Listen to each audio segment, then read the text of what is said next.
When I was 11 years old, my mother had a stroke, and it was something that a lot of young carers go through, just not being listened to.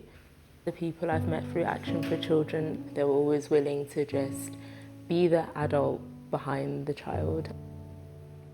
We believe that our children in the organisation should be treated in the way that we would want our own children to be treated. We see ourselves as a family that wraps ourselves around children and young people at the times that they need it. Our founder, Thomas Bowman Stevenson, saw children living on the streets and felt very strongly that he had to do something to improve their lives. Poverty is still a major issue in this country, with 1 in 4 children living in poverty. I mean, that's a disgrace. We want to change the world for children. So I'm really proud that Action for Children has been the forefront of campaigning in the children's sector. Our advocacy work is about us using our policy and campaigns to reach many more children than the ones that we help directly in our services. I can recall a young woman arriving at the children's home. It was a cold day, it was wet, she didn't have a coat, she didn't have any shoes, she had a black bin bag with what little items that she had. I thought that was awful. I thought that was a terrible way to treat a child. Now, at Action for Children, that's the sort of thing that we want to stop. We want children to be respected, and we want to make sure that they have a sense of their own worth.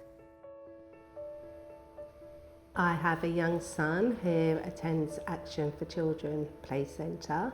He finds it very hard to socialise and be around other children.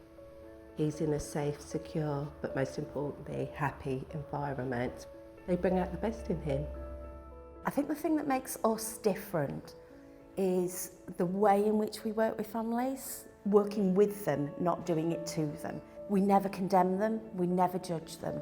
So the children get the best opportunities and can reach their potential.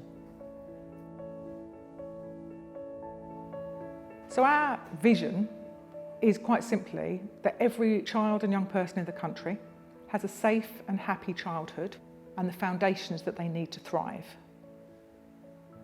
It's basically a really simple articulation of why we're here. We protect and support children and young people.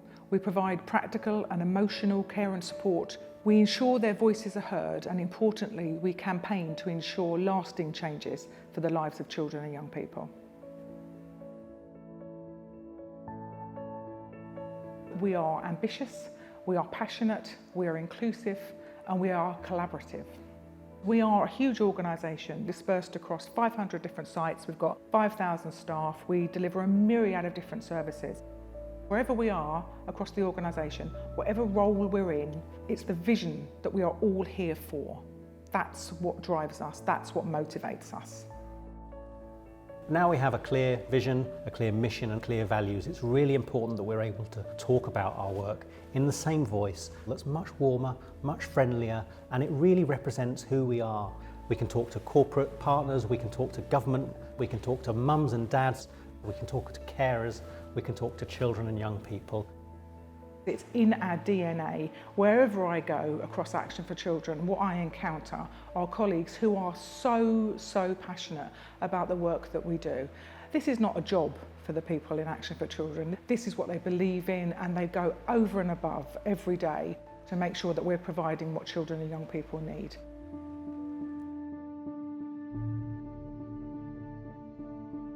We like to think of ourselves as being a family, as an organisation.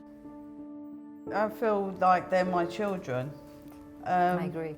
You're here because you love it. The children are your family, to be able to understand their small needs. I can't describe it, it's just magical. It's just really rewarding working here. It is. One of the things I've seen most compellingly from my colleagues is true affection for the children that they are working with. And actually, isn't that what every child deserves? And I'm proud that I see that everywhere in Action for Children. The confidence it's given me and the calm it's given me, I'm now able to deal with very painful situations that cause a lot of crisis. I know that I do have it within me, even though it's chaos around you. I'm very grateful for the people I've met. My son has turned into a really happy, sociable child, and he just loves coming here. We both love this place of bottom of our heart, and it's very close to us. As long as I can, I will carry on doing this work. Austerity isn't just affecting children. Now it will affect generations of children. And that's why the charity is needed, because we can hold government to account. What we say is based on what happens in our frontline services, what our staff tell us, what children and young people tell us, what parents tell us. And that gives us massive credibility. When we think about the future of Action for Children, our staff are our brand, and it is really important that the way in which we represent ourselves accurately reflects that warmth, that generosity, that involvement that they have with their children and families. Good girl. We all have an important role to play as ambassadors for the brand, and that means taking the brand home with us, wearing it, sharing it with our friends and our family, and talking with pride about our fantastic charity. We are Action for Children, and it's our job to go out and to proudly talk about this amazing organisation. We need them to listen, they need to hear us when we tell them that the lives of children and young people aren't good enough, and by doing that they're going to get behind and support our children and young people. So be proud ambassadors of our new brand, be proud ambassadors of Action for Children. The 150 years we're still needed, probably more now than we've ever been. For a lot of our young people, once we inspire them, they can go on to do so much. And it's really amazing to see how they blossom and they flourish and they bloom, and then they go on to do some wonderful things. And that's the best bit about this charity and the work that we do.